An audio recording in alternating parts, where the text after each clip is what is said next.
Olá, como vai você? Ótima sexta-feira. Aqui de novo, aqui colocando um vídeo para você.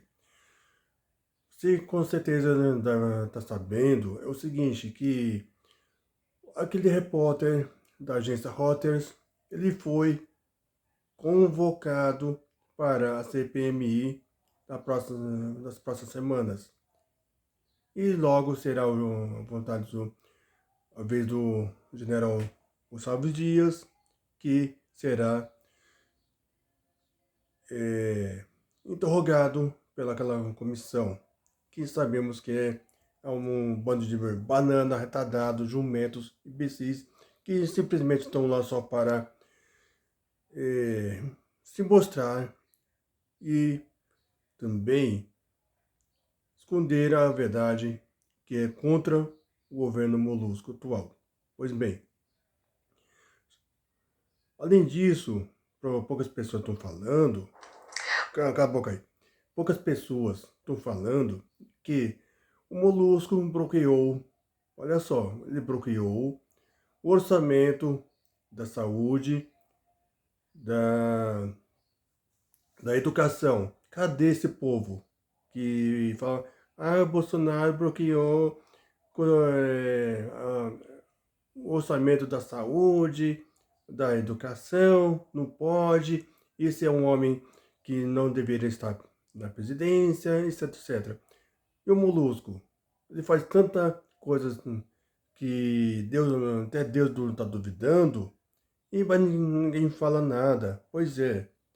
Então eu vou pôr aqui um vídeo aqui da Jovem Pan, caso você queira comprovar o que eu estou falando.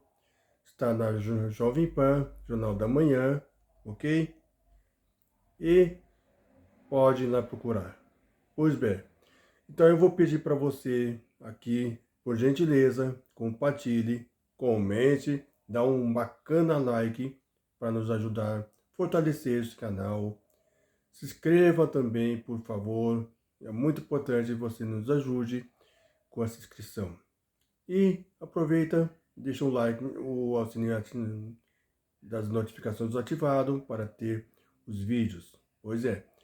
E se você também tiver uma chance, por favor, não colabore com qualquer valor através do Pix, adrianojoão2013@live.com. É que nosso canal está desmonetizado, então está muito complicado a situação financeira aqui, aqui em tudo. Pois é.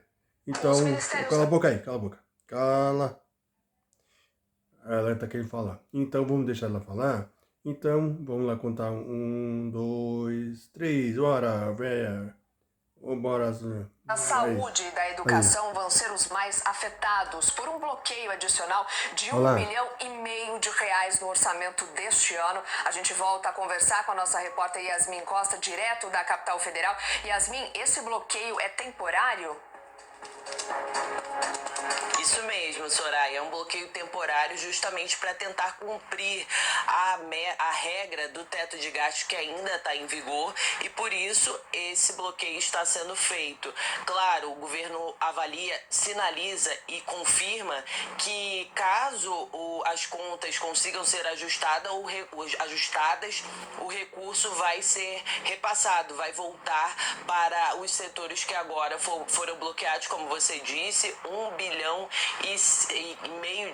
foram bloqueados e atingem principalmente as áreas de saúde e educação. Não é o primeiro bloqueio feito pelo governo no orçamento desse ano para cumprir a meta do teto de gastos, a regra do teto de gastos. Em maio já havia sido bloqueado pelo menos R$ 1,7 bilhão, totalizando cerca de 3,5 bilhões bloqueados. E como eu disse, é um bloqueio temporário, pode voltar, os ministérios podem realmente voltar a ter esses recursos, mas enquanto não houver um equilíbrio das contas, esse dinheiro, esse recurso fica bloqueado esse ano. A gente fez, inclusive, uma tela para mostrar quais foram os ministérios, além do Ministério da Saúde e Educação, que vão sofrer com esses bloqueios no orçamento desse ano. Vamos acompanhar.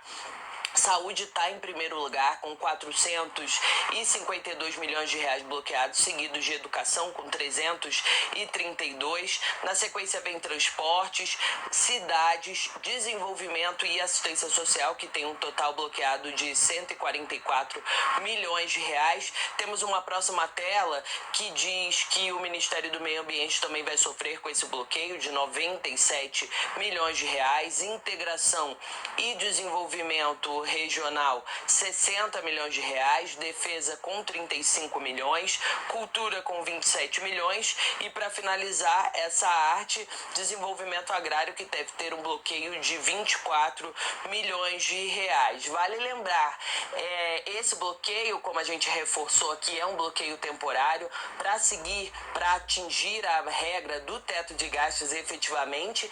E lembrando também que essa questão envolvendo a regra do teto de gastos é um assunto que está dentro do Congresso Nacional, porque vai haver muito possivelmente uma mudança nessa regra. O arcabouço fiscal vai substituir o teto de gastos. Essa proposta de arcabouço fiscal já está em tramitação dentro do Congresso Nacional. A expectativa da equipe econômica do governo é que agora, no segundo semestre, consigam efetivamente a aprovação. Já passou pela Câmara, passou pelo Senado, mas como teve uma alteração ali no Senado, no texto do arcabouço fiscal, agora no retorno das atividades dos parlamentares, o texto vai voltar para a Câmara para analisar as mudanças que foram feitas e, se tudo correr como a equipe econômica do governo quer, até o final desse semestre, mais tardar em outubro, a nova regra fiscal para o Brasil vai estar valendo. O arcabouço fiscal vai substituir essa atual regra do teto de gastos. Agora, Yasmin, a Constituição ela estabelece um valor mínimo, né, em recursos tanto para a saúde como para a educação. No segundo semestre deve ser encaminhada uma proposta de emenda à Constituição para aumentar esse piso?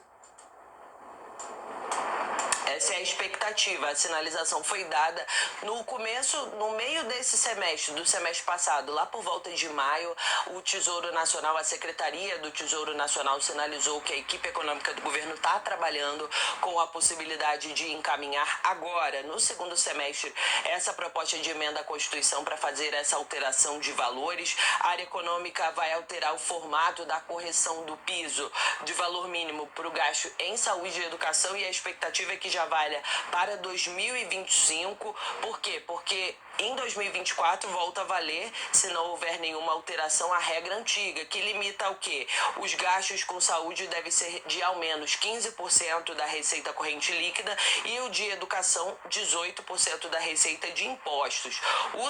A Secretaria do Tesouro Nacional diz que o objetivo dessa mudança, dessa possibilidade de mudança, desse encaminhamento de uma proposta de emenda à Constituição para o Congresso Nacional é para que o piso com saúde e educação, que eles aumentem, que eles tenham efetivamente um aumento real nessa despesa e que esse aumento possível possa ser acima da inflação, não fique atrelada a essa questão envolvendo a inflação. Possibilidade essa que a gente precisa acompanhar, porque pelo menos a princípio isso está só ali nos bastidores da equipe econômica, mas pode ser que ela chegue a essa proposta de alterações aí nos recursos para saúde e educação. Essa proposta de emenda à Constituição pode ser que agora nesse segundo semestre efetivamente chegue ao Congresso Nacional.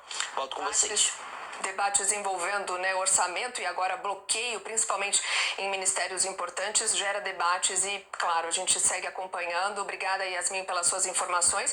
Vamos repercutir esse assunto com os nossos comentaristas, começando com Nelson Kobayashi. Nelson, o que pode ocasionar? Quais as consequências? A gente viu, né? Yasmin trouxe ali, claro, vários ministérios também vão ter bloqueios, mas saúde e educação são um dos principais, né? Quais as consequências nesse bloqueio, ainda que temporário? Isso já mostra uma falta de planejamento inicialmente, Soraya, porque se a regra atual é a do teto de gastos, que o governo equalizasse a despesa pública em relação à saúde e educação principalmente, durante todo o ano, de uma maneira que pudesse honrar com o compromisso do teto de gastos, que já foi furado. Não é nem o teto de gastos, é o teto de gastos mais 160 bilhões, com aquela emenda que nós tivemos já no início do governo.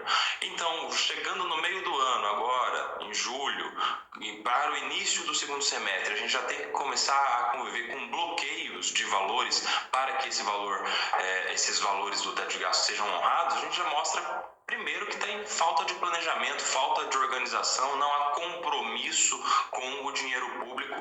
Para começar, não é uma boa gestão. No final das contas, a gente também vê outra coisa muito triste, porque para emenda parlamentar adoidado a gente tem sobra. Para a despesa pública com viagens, com comitivas gigantescas, tem dinheiro. Para a despesa de ostentação no Palácio do Planalto em especial, tem dinheiro. Só não vai ter dinheiro agora para a saúde, para a educação, veja só. Pois é, Ricardo, essa é uma nota negativa, né? Mas de qualquer forma a gente volta a discutir tudo que a gente vem discutindo nos últimos meses em relação ao enxugamento da máquina pública e até a reforma administrativa que a gente já falou aqui. Exatamente. É importante dizer que esse bloqueio, como o Nelson falou, e eu concordo plenamente com a fala do Nelson, demonstra uma falta de organização e de planejamento imensa do governo. Porque a regra que vale é o teto de gastos. Então, o que tem que ser planejado desde o início do ano é o teto de gastos, é se cumprir o teto de gastos. Isso não aconteceu, por isso a necessidade desse bloqueio agora. O governo talvez contasse com uma aprovação mais rápida, mais ágil do arcabouço fiscal, que também não aconteceu. Houve uma mudança no Senado, volta a Câmara dos Deputados para essa análise. Então nós esperamos que de fato seja um bloqueio temporário, que com a aprovação do arcabouço fiscal isso mude, e triste a gente ver que duas áreas tão importantes são sempre tão afetadas quando o governo tem que fazer algum tipo de bloqueio, algum tipo de restrição de gastos, que são saúde e educação. Isso é muito ruim, demonstra realmente que o governo talvez não tenha essa priorização total com essas áreas. Aí. Então, o Molusco ele vai contingir as verbas públicas. Só que eles não vão falar que bloquearam, simplesmente contangiram, ou seja, estão segurando o máximo esse dinheiro, porque eles já passaram do teto de gastos, eles querem mostrar serviço, mas você sabe que esse governo não é para economizar, mas sim gastar o dinheiro do contribuinte, ou melhor, pagador de impostos, quando você e eu compramos alguma coisa, fazemos algum serviço, pagamos imposto. Então, esse dinheiro vai para a economia, para o caixa, e lá faz o quê? Gasta à vontade, vá para hotéis de luxo, compra melhor comida, melhor roupa, melhor de tudo que você imaginar. Por que isso? Porque não é deles, esse dinheiro.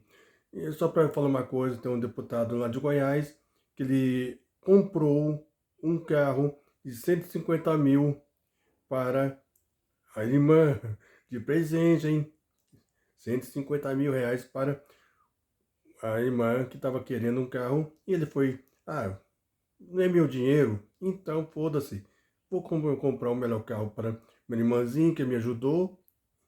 E quem vai pagar essa compra, o melhor que está pagando, é você. Você que votou no deputado de Goiás. O problema não é ser nosso, porque que eles usam de verba, porque ele vem do seu imposto que você ajuda a manter. É isso que eu queria falar para você. Então eu peço para você compartilhe, comente, dá um like e se inscreva no canal.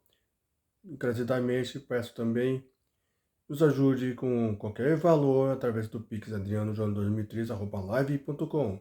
Beleza? Antes de sair, vou fazer um L aqui, um Lzinho. Referência ao nosso querido governador, que é melhor, deputado de Goiás, que comprou um carro para a irmã, e o Molusco gastando seu dinheirinho em viagens supérfluas, despesas muito enormes, e ele tá indo lá para a região amazônica, hein? Xinguem ele à vontade. Bom, vou indo aqui. Um abraço, até o próximo vídeo. Tchau.